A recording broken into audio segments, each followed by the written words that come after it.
go. Hello, thanks for watching or listening to VIP Boxing Bell to Bell episode 127. If you're watching on YouTube, please leave a review, and great if you're listening on Spotify or iTunes. You know me, Steve Lillis, and you know John Evans, who's just accused me of saying good too much. And tonight we've got a really good guest. It's a top commentator, voice of boxing, all-round good fella. And more important than his ability to call a fight well is his knowledge of boxing. He knows the sport. Andy Clarke. Andy, thank you very much for joining us again. Always a pleasure.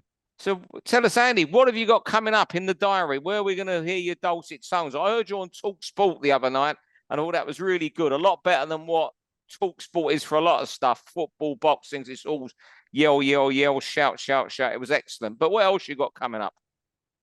So I'm doing something up this weekend called the Box Off. Some guys have put together this tournament, a city-based thing. So Leeds, Birmingham, Manchester, and London, and it's 4-round fights. So it's each match is 5 4-round fights. So there's 2 semi-finals going into a final later in the year. It's a good idea, you know. They've put a lot of thought behind it. They're not trying to run before they can walk. And what they're looking to do is give opportunities to fighters who are good but can't sell tickets. Yeah, and we've all seen loads of them. So yeah, I'm all for it. Hopefully, we kind of do it this time around, kind of prove the concept and all that sort of thing, and then maybe someone will pick it up next year. But yeah, Johnny's team captain, Johnny Nelson, Ricky Hatton's another one. JK in Birmingham, who's got McCracken's gym. Tom Skinner, who's got the Bosch gym in Romford, just down the road from me. So yeah, I'm looking forward to it. I'm looking forward to that. I think there's a couple of VIP boxers on there. I think Jake Goodwin's. Yeah, I think Jake Goodwin's fighting. Not Owen Kirk. Is it Owen Kirk or Reese Woods who drew with? Yeah, Reese Woods are fighting each other, and I think there might be another fight, a VIP fighter. I know he's got 2 or 3 in there. Yeah, I mean it's absolutely it's ripe for, you know, a stable like Steve's or you know, John Peggs or Carl Greaves or Steffi Ball, you know, guys like that have got good fighters. So yeah, we'll see what happens with it. And then the week after that, I'm at Zhang Joyce. So yeah, I'm quite looking forward to that to see if he can turn that around.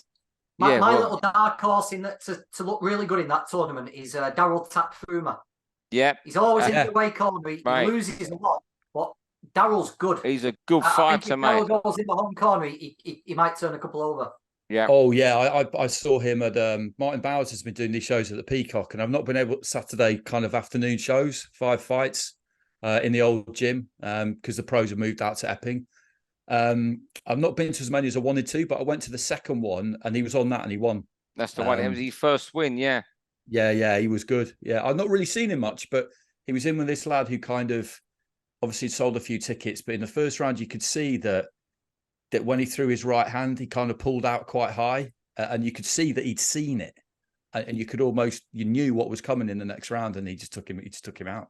Yeah, good fight. I mean, that's a good shout of yours there, John. Good fighter. Anyway, we'll press on. You've got your clock and everything, John, and all your tools of a trade. Tools of the trade. Like my end swell and my adrenaline. Yeah. Your bell, but you don't earn as much as this as the 250 quid a boxing border control timekeeper gets for a night's work.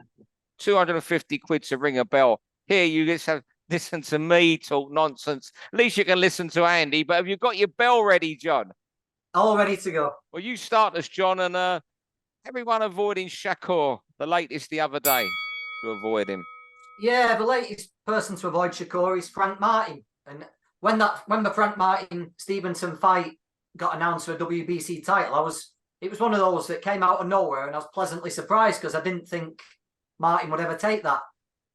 Well, that surprise lasted about 24 hours, didn't it? Because he didn't fancy it and pulled out. And I feel a bit sorry for Shakur, really. I think he's one of a few people in the sport who would genuinely fight anybody. I think he believes in himself. He's got the ability. He's got that personality, bit of cockiness and arrogance, and he can live up to it. But we're not seeing him in the fights that can show just how good he is, because I think he could go right up there with Crawford and Inoue as being the best in the world. And I just wonder how these fights are going to be made. Will we ever see Shakur against Tank or Shakur against Ryan Garcia? are we going to see it? The lightweight's so good, but Shakur just seems out on a little island on his own. It doesn't seem like Lomachenko's particularly keen. Kambosos doesn't seem particularly keen. Maxi used a jump at the chance, but will Maxi show us how good Shakur is? And I just hope something can be done without him having to jump up too high in weight to prove how good he is. Andy. Yeah, that is a problem, isn't it? Because people are kind of fleeing the lightweight division a little bit. I can see why Lomachenko wouldn't want to fight him, because at this stage of his career, Lomachenko, he just wants to fight people for titles. All he wants is that rematch with Haney, but Haney's boxing progrès, isn't he, up at super light? Teofimo's up at super light.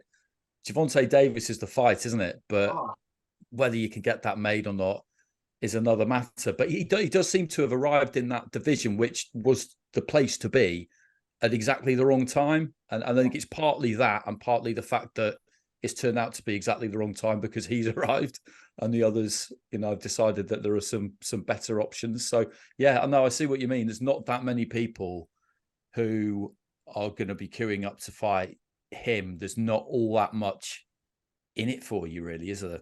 No, I think you hit the nail on the edge. On people like Maxi Hughes would jump at the chance, but what does it mean at the box office for TV or in America? You know what? You can understand why Shakur's accusing fight. He's obviously getting quite, it's insecure. What he thinks he's being frozen out of boxing, doesn't he? I mean, I was laughing last month. I think Kambosos was calling him out on social media. Well, fight him.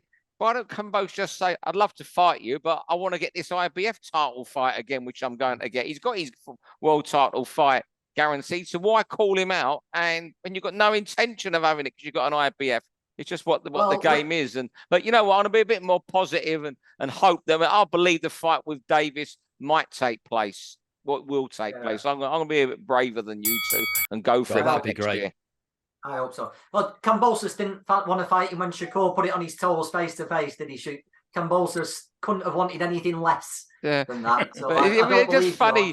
Kambosos was having a pop at him on Instagram or Twitter, one or the other, and I'm thinking, well, you're having a go, but you've got an IBF fight. You're not going to say to Lou DiBella, oh, I'll tell you what, Lou, forget that. I'm going to go and get decapitated by him for a few million, But there you go. Anyway, I think we're out of time there, John, are we?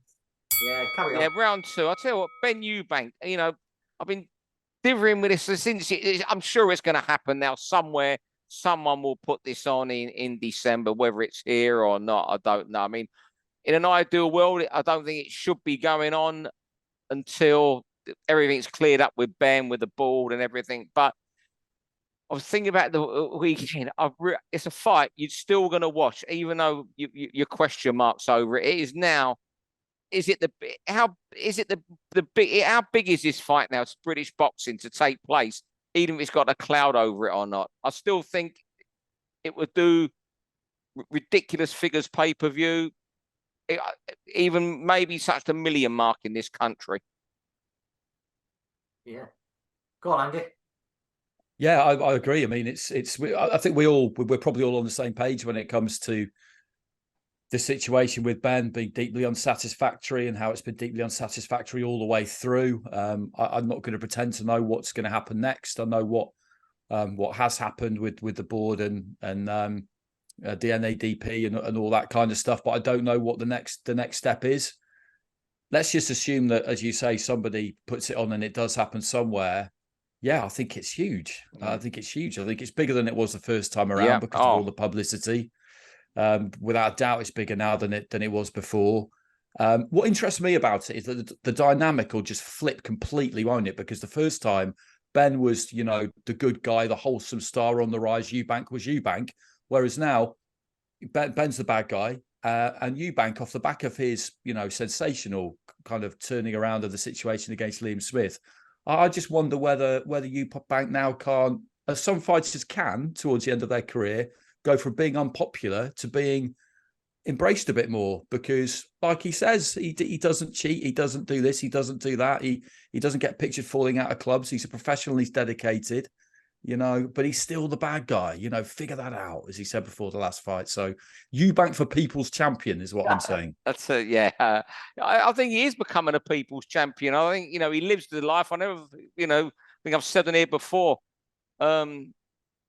he's Sebastian, his late brother, wasn't it? When I went to Brighton for the first time for Box Nation, Sebastian was in the gym hitting the bag, and he goes, "Oh, me, it's not my life, be all and end all boxing." And then Chris Jr. come and he said, "Him, that's all he thinks about. All he ever wants to do is box every day." And that says it all. So I think for that alone, he deserves some sort of, respect for what he's doing for the sport in that way, by living it. John. Oh, don't worry. We spoke about that enough over the past few months, haven't we? Go on, just carry on. This is the topic of the year. This is Josh Taylor versus Florian Marku, the idea of Mr. Andy Clarke. Well, I can't claim sole responsibility for it. George suggested it, George Groves, after Florian Marku's one-round win the other night in Birmingham, and people kind of gave him some grief for it. But I looked at it and I thought about it, and I thought I am bang up for that, because Josh is moving up to welterweight. He lost to Teofimo Lopez. He's been really inactive. What he needs when he moves up in weight is he needs a fight he's going to win. He needs a fight he's going to win. But what he needs is something that he can get up for, so that he can look good, train hard, do all that kind of stuff. If we're going to see a kind of, second lease of life for him at 147. And I think a fight against Florian Marku will do that, because Florian is he's a lunatic. He will get under Josh's skin. He will say all sorts of stuff. And I know what Josh Taylor's fans will say, and Joe and Declan and Josh himself, they'll just say, we're levels above him. He's not. You are. So just fight him and beat him then. Why not? You need a fight that you can win, but I do think they need a fight that they can get up for. Why not fight Florian Marku? What else are you going to do? Who else can you get who's going to be kind of more marketable, and a fight that people would want to watch more than that? Yeah. You sold it pretty well, the idea of it. I just think it's an utter mismatch. I think the build-up will be fantastic. I think it would guarantee they'd both be on a ball charge. I'm not sure Marku fights under a British license, actually, but Josh would certainly be up before the board. And I think the fight will be a one-sided, brutal beatdown. Marku is a lunatic. There's a story. I didn't know it was said at a press conference. I didn't know it. John was telling me today that Dylan Moran brought it up at the press conference. And I heard this a few weeks ago. He was sparring with a boxer we're going to talk about later on, Levi Barnes. It didn't go his way. And when it didn't go his way, he offered him out in the car park in Sheffield. Yeah. So that tells you all I need to know about him as a fighter. I don't like that sort of thing. John. I agree with Andy, why shouldn't Taylor take it? Why not? When you look at for great fighters in the past, Chavez used to knock people over in Mexico in mismatches to keep busy and keep earning money. If someone offers Josh Taylor, I'm assuming more than £250,000 for fighting Florian Marku on a Saturday night, why wouldn't you take it while you wait for something big? I think it'd be a phenomenal build-up. I'd love that. There'd be nastiness and bite. Marku's going to take his brain out and go hell for leather. You're going to see if Taylor has still got that nastiness and willing to fight in him.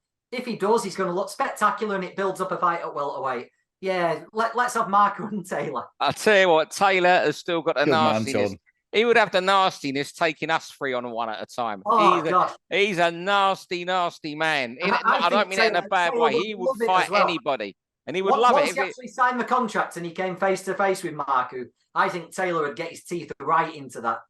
Yeah, me too. That's exactly it. And he does this next fight for him. He has to win, doesn't he? He has to win. And that welterweight division is difficult. You're not going to charge straight in with Jaron Ennis or something like that. That wouldn't be shrewd. So he's got to win. And rather than stick it on undercard somewhere where you get some, an overseas fighter in who no one really knows, get it top of the bill. Pack out Meadowbank or wherever against Florian Marku, have a wild old night. You're already booking your hotel in Glasgow, Andy. You're going to be there. You're on the phone to the Sky people who book your hotels because we're making sure I'm there all week. I don't want to come on the Thursday. I want to be there all week. I think I'd need to be there all week. Yeah. To do a proper job, I'd need to be there all week. And if it is easy for Taylor, if it is easy for Taylor and he just does a number on him, then you can get him back out 2 months later and get some momentum going. Josh hasn't been fighting regularly enough, so that's it. Yeah, let's get it made. Right. Okay, round 4. But John, you want to talk about, backward steps? Is it a step backward to move the smaller venues rather than the half-empty arenas? Yeah, I think we can all agree. I think the sport's struggling a little bit at the moment. The attendances are down, aren't they? The shows aren't as good. Fans aren't buying tickets for anything like they were doing 3 years ago. Big stadium shows always do well, but the run-of-the-mill Saturday nights, we're not doing 7,000 or 8,000 at the big arenas anymore. Are we seeing big curtains, lots of partitioned off seats? And I was thinking back to not the old dreaded days of Huddersfield Leisure Centre and not those days with Greenbank.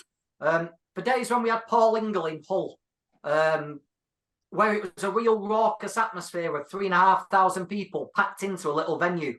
I think it looks better on TV. It's a better atmosphere for the fighters, rather than the camera trying to hide empty seats. And while we're waiting for this next batch of headliners to come through, rather than catapulting them straight into arenas on Saturday night, expecting them to sell 8,000 tickets, let them build up the following in these medium-sized arenas, and when they're ready, the good ones will naturally progress to being top of the bill in arenas.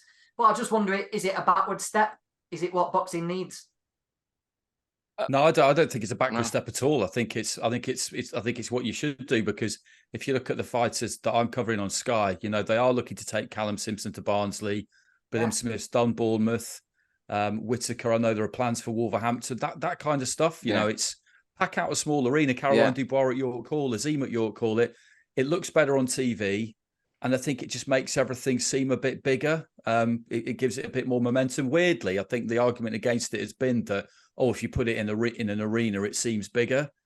But I just don't really agree with that. I don't think it does. A half-empty arena, I don't think it does anyone any favours. Yeah, you know what? I couldn't agree more with both of you there. I was thinking Saturday night, Steve Wood's got a really good thing going in Blackpool suddenly. Really good. The crowd there was incredible the other night. One guy done about £15,000 worth of tickets, another done 10 grand's worth. And that place, Blackpool Windsor Gardens, I think Sky may have been there for Brian Rose before, may have been there.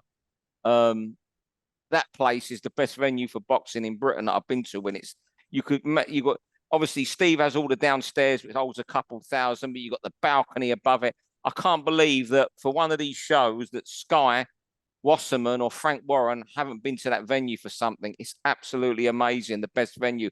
And the two shows that VIP have had there, he's packed them in downstairs there because there's been good talent. It's worked. I mean, I'm pleased for Steve at VIP because there's been he'll admit himself he's lost money on shows this year, and he's gone there twice, and it's really working there. And venues like that are brilliant. But as you say, John, the one thing I don't want is a return to these days of, where a promoter will pay £1,000 for a leisure centre and the camera would it couldn't do nothing to hide where you are, because you'll be seeing a basketball net or whatever they call it. Yeah. It's under half the crowd. Or the camera showing them warming up in a squash court. Yeah, that's it. Yeah. Yeah, you can't go. Look, then they're still great venues for small hall shows, because it's ideal for the council, because they'll get 1,000 people in their venue at night and people spending money at the bar, and the promoter gets a good rate. So I can understand why Oldham Leisure Centre's used, Robin Park, that sort of thing, but never for TV, those places. No. Round 5, underground stars, boxers who started out in smalls, I'm trying to think of. Josh Warrington comes to mind, and then eventually became stars, because Josh didn't really crack it till, I think he went on a Matchroom show. It may have been in the away corner against Moon from Hull. That's it. Was that a Commonwealth title fight, John? He was on the spot. Yeah, it was. And as I say, going back to this Blackpool Winter Gardens, Steve's got this good thing going. He's unearthed some kids there being trained by Andy Abril. Thomas Very, who needs a lot of time to develop. But they've decided to go with Steve, these kids, instead of looking for a big money contract. But I watched one lad make his debut the other night, Levi Barnes. And when you watch something for the first, you just feel this career is just going to be something special. He fought Christian Lopez Flores, who gives people tough times. Reese Mulder could hardly put a dent in him in 8 rounds. This kid hammered him over 4 rounds. And he still wasn't happy with his performance, saying he was too aggressive. This this kid is one of those superstars in the making who we've seen on a small hall show. I just wondered anyone who your favourites you might have who's come through from the small halls. The other one coming from that, Jim, is Jake Abrol. And Jake Abrol, of course, yeah. He's really 7-8-0. That was a debut. And Jake, of course, missed out. He hasn't been very well back at Christmas. Really for Turbo, Terry Flanagan. I was talking to Steve Mailer on I've lost track of the days, Friday. And he was telling me about one of Terry's early fights when he'd won the English title, and then they said, we can get you out again in 2 weeks. So he went in the away corner 2 weeks later, and he was the float bout. So the shop floor guy was running around saying, Terry, you're going to be on at midnight at this rate. So he was eating a protein bar, and the guy came in and said, right, you're going now. So he got the protein bar down, did the guy in, and came up and threw it all up in a bucket in the toilet. And they were the glory days of his world championships he headlining years on. But yeah, Turbo started at the very bottom. Yeah, I bet he's thrown up over his pitch invasion the other week as well now. But there you go. Andy. Yeah, I mean, Warrington's always been my go-to for that. Yeah. Going away to Dudley and winning his English title there, and then, like you said, that Commonwealth title on the Matchroom show, and that's when they started to put him at home in Hull, but in Leeds. But like you say, he's not. He kind of in a way doesn't count because it took that to happen for him to start selling tickets at home, didn't it? I think really. Yeah, it did. Yeah. Someone I'm hearing a lot about from the West Midlands, one of John Pegg's lads, Niall Berry. I don't know if you fellas have. Yeah. If the grapevine's been buzzing up, you're aware about him. He told me about him. Yeah. About him. Yeah, I've been hearing quite a lot about him. I mean, someone who, his ability level, and he would probably admit himself, isn't supersonic necessarily, but Heaney. Yeah. Nathan Heaney, like packing out the King's Hall in Stoke, when that video went viral of his ring walk. And that was the point at which promoters started looking at him. But I mean, it's just sell out your local arena. If you can get to the point, I'm not trying to make it sound simple, it's really hard, but if you can sell out the arena down the end of your street, whatever it might be, even if it's just a youth club, that's where you start. Yeah. You start small and keep going, and it's massively impressive when people can do it. Yeah, Levi Barnes did. Sorry, John.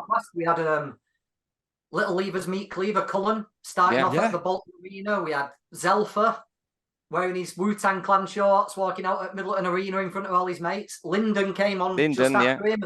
We've had quite a batch of them come through from the Northwest, starting at the lowest level. So obviously it can be done, and well done the lads in Blackpool for realising that rather than just jumping for a big promoter and fighting twice a year. And they sold, you mentioned there, Andy, on selling tickets. Levi Barnes did 10 grand's worth of tickets on his debut, and the other debutant did 7 grand's worth. And Tyrone Bowen Price's son, he did God knows, more than them put together, I think. It was an incredible night in there. And as I say, I know we're on VIP's podcast, very pleased for Steve Wood and everybody, works for Steve there. Lee Hogan, the commentators there, Mike and Lee Whitehead. It was good for them because they're at every single VIP show. I skip the odd one now. I'm working as a matchmaker to go and watch Fulham play. They're there every single show without foul. Well done. I'm pleased for you lot more than anybody. Anyway, round 6, final round before we let Andy go. Brave team members. I love this one, Andy. Yeah, brave team members. It's not really inspired by what happened between David Adelaide and Fabio Wardley the other day, although that was unfortunate. And it did look like Fabio was kind of hit by someone who wasn't David Adelaide. I think that's what happened. But what really made me think of it was I was at Usyk Dubois in Poland, and at the end of the fight, Daniel sat on his stool and he's knackered and he's disappointed and he's a little bit buzzed maybe, and Don's talking to him, and you could just see he's got that look in his eyes where, he doesn't. It's not that he didn't know what was happening, but he was just spent. And meanwhile, there was this kind of member of Team Usyk. He wasn't one of the cornermen. He wasn't a nominated second because I know who they are. But in an Usyk team tracksuit, standing in the middle of the ring, top knot, which I don't really approve of, but a gentleman's grooming is his own decision. And he was just kind of moving from side to side in the middle of the ring, but just staring at Dubois, just making sure that he was just staring at him all the time. And I looked at him and just thought, what are you doing? What are you doing? You weren't fighting. This has got nothing to do with you. And now you're standing in the middle of the ring playing the hard man. And I was just dying for Big Don Charles to turn around and see it. Because if that had happened, this little ferret would have to have run for his life. Yeah. And it just really wound me up. It just really wound me up. Yeah. You know, if you're a team member, shut your mouth, because you are not getting in there and doing shit. So no one's interested in what you've got to say or do. Yeah. You know what? It's the thing when you told me earlier, and he was coming up with this topic. I was thinking when I could remember it all starting. This seemed to start with all the Don King heavyweights in the 90s and all these cheerleaders that are around Don King. I remember when, Lennox Lewis getting it and someone smashing up a model of London Bridge and throwing it and a China Cup, pretending that was British at a Tucker Lewis press conference. This thing, and why has it never been nipped in the bud? Because it's caused problems before in the ring. And why does it get away? This Adelaide thing the other day, and I was told who it was, but in case I'm wrong, I don't want to say. But you got that the other night. That fight is likely to be off now because apparently Oda's cut eye isn't too bad. I'm told the cut under his chin is quite nasty. These people, why? We see these time after time, and why is it always allowed? Maybe I'm going a bit off topic here, Andy, but why have we always got 1,000,001 people in the ring before fights, after fights, these team members? Because, as you say, that's it. It's ridiculous, and it's never ever been nipped in the bud. Never ever. Why don't the boxers know these guys? The boxers, they've probably grown up with them, and I can't think of much more embarrassing than being at a press conference and one of your mates making a right dick of himself, shouting at a world-class fight. You'd tell them, wouldn't you? Yeah. To be honest, I don't think I would have to tell people I know. We just wouldn't act like that. But I think it's people all just they're probably filming it behind themselves as they do it, just to try get their little 20 seconds of fame on Instagram or TikTok or something. And the other thing, none of them have got any originality. None of them are like Crocodile, Abby Tyson's mate. If one of them turned up like Crocodile with a real gimmick, then yeah, I'd go for that. But they're not. They're just wearing a t-shirt and carrying a phone. It's no originality. Not impressive. It really is. The people in the ring thing really is a pet hate of mine. It's up there.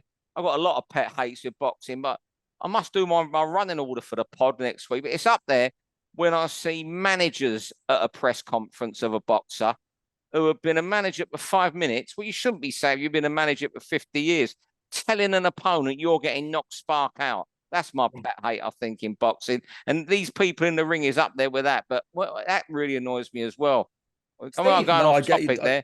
When a manager tells a boxer, I remember, some boxers enjoy the press conferences and trying to get a bit of one-upmanship, whereas others, like Terry Flanagan, would say to them, they must probably said to you, John, as well, he hated the press conference because when he went face-to-face, not because he was shy, he saw that as combat and it weren't the time for it, whereas others see that as part of the combat. But when I hear a manager start saying you're getting knocked out, that really riles me. And I've heard it from a couple British managers lately. You were working for the... Go on, Andy. There's just no need. There's just no need, is there? There's just no need, and I do think as well. And this really is kind of strayed off the topic a bit, but and this is partly influenced by these painful influencers, who are pretending to be fighters, and they'll have a roll around at an open workout and all the rest of it. But what people need to understand, maybe who are organising events, and maybe managers need to understand this a bit better if they're not that experienced and that kind of thing, is that this is not fun and games. So if you let these fellas too near each other in a setting that's not controlled, anything can happen. Yeah. If they get face to face with each other and one of them does something that the other feels like they need to reply to, then anything could happen. Like, there's no point thinking, oh, well, they won't do this because it's a press conference. A line gets crossed and all bets are off. And I think some people don't really seem to understand that. You don't, it was coming, wasn't it? That kind of thing that happened with Adelaide and Wardley, not between them two necessarily, but just generally, I felt like something like that was going to happen sooner or later. Yeah. Steve, you were working for the tabloids when Tyson was there. Did you ever meet Crocodile? Yeah, I met him through Bunchy. Steve Fitch, he was good as gold. And you know what? I think I went out once for a drink with him with Steve. And of course you did. A couple of times went to Vegas. Steve went out with him. Bunchy went out with him a few times. Steve's the one to give you the crocodile anecdotes. And I remember, just coming back now. You need to speak to Bunchy when you see him, John. there was one Crocodile. I think he became a father quite late in life, and you'll see him holding his baby, and it was just some normal guy who just loved his baby, not this guy threatening to kill the world, dressed in a Velcro bow tie and everything with a fake shirt. Brilliant, as you say, Crocodile had that bit of originality. It's this time, that time. He was good. Some of them were good. Stacey McKinley with a trainer, he was quite good value when he'd do it. He used, because he was always behind with the Don King fighters fighting Lewis, and he was really, really good. And he'd say to Kelly Maloney, because at a pub, what you're doing here, you should be behind the ramp in your bar and all that, and this sort of thing. It was good. And, Frank would be doing his pieces. Get back to the ramp, Maloney, and all that. Pour me a beer. I remember in my old days, went over to Las Vegas to watch Roy Jones fight John Ruiz and sneaked into the weigh-in by ducking down one corridor and lying to somebody else. And eventually we got right in the depths of the press conference and the weigh-in and all this with the Jones and Ruiz. And Norman Stone was an absolute maniac. Lunatic. He was over here a lot, yeah. Norman Stone really, he was John Ruiz's mouth, wasn't he? Yeah. He did every bit of talking, and he taught John Ruiz into some terrible situations. Yeah, poor John couldn't fight himself out of some of them, could he? Stoney, yeah. Maloney used to really have a hard time with him, said he weren't a bad fella when he was away from all that, but the damage he caused with his mouth. Funnily enough, at that press conference, Norman Stone said something to Alton Murkison, and it was the Alton Murkison, Roy Jones' trainer, put one on him and nearly knocked him out at the weigh-in. They had to take him out on a stretcher, and Alton Murkison did an interview on HBO with his arm around my shoulder. I must try and find that. It's funny. I know we haven't got much time, but it's funny, but I don't want this to come out the wrong way, but I kind of like situations and characters where there are consequences for your actions. Yeah. So if you decide you're going to say something and the other person doesn't like it, something might happen. Something might happen. If you behave yourself, then you're going to be fine. But there's a lot of people wandering around now, and I'm not saying I would ever do this. I'm not a tough guy, but there are a lot of people wandering around now who feel like they can say whatever they want, and that there won't be any consequences. There should be consequences. And you said that with Norman Stone, that it was an incredible mouthpiece, and Stoney. Then people around Roy Jones that time, Murkison and the rest of those guys from Florida guys. They were serious men. Serious men, not to be messed with. And them were the sort of fellas who won't think twice of laying anybody out if you said the wrong thing. But there you go. I don't think there's anything wrong with that. No. Like Andy says, a lot of these influencers have got no idea just how hard these people are. Yeah. I don't think they have. Yeah. No, they haven't. They might move around with a mate who's another influencer in the gym and realise, he's a good boxer, but we don't get hurt. They've got no idea. Imagine if one of them said something to Josh Taylor, like we said before. Ooh. My God. At that AJ show the other week or a few weeks ago, KSI was there. I've got no problem with him. He's playing a part. He's a great kind of actor, basically. But he's a nice enough guy. But McGregor was there, on one. And KSI was terrified of him. You could see it because that's not his world, is it? That's not his world. Not. I remember getting KSI as he was starting to make waves. He went to a York Hall show. We're running out of 2 minutes left. I mean, he knew Frank Buglioni quite well. I'm not sure if they were friends, but they had some sort of company working with them commercially and all that. And the guy introduced me to KSI. I was there at Box Nation. Bearing in mind, I'm in my 50s. I'd never heard of the guy. So he goes, "This is KSI. He's a YouTuber." I said, never heard your name. My daughters are into all that sort of stuff. It was just starting out." So he turned around and these mates said to him, "They must know him. He's got 600,000 followers is what he had at the time, which is nothing to what he is now. I guess it was still a hell of a lot 7-8 years ago. And you know what? He was a really sweet, nice fella. I liked him. And so I'll see him. I don't think he's the worst fella in the world at all. ASI. But yeah, like Andy says, you don't want to be messing with McGregor because think what you like about Conor McGregor, but he's as real as it gets, isn't he? McGregor's a hard case. But they just operate on a different level. Yeah, McGregor with a few beers in him, mate, as well. Anyway. Oh, God, yeah, to be avoided. Yeah. Fellas, really appreciate your time, especially Andy, tonight for coming on. We'll get you on again in a few months. Enjoy the tournament in Telford on Saturday, and I hope it works because not just, to give exposure to those guys, they're getting paid pretty well for 4 rounds on Saturday, which makes it even better, and you can only hope it's success because it's going to help them financially. John, thanks as always for coming on. Thanks everyone for watching or listening. This has been VIP Boxing's Bell to Bell podcast. For all boxing info, news and latest interviews, amateur and pro, across the north, click and subscribe. VIP Boxing Promotions. Also, Twitter, Instagram and Facebook.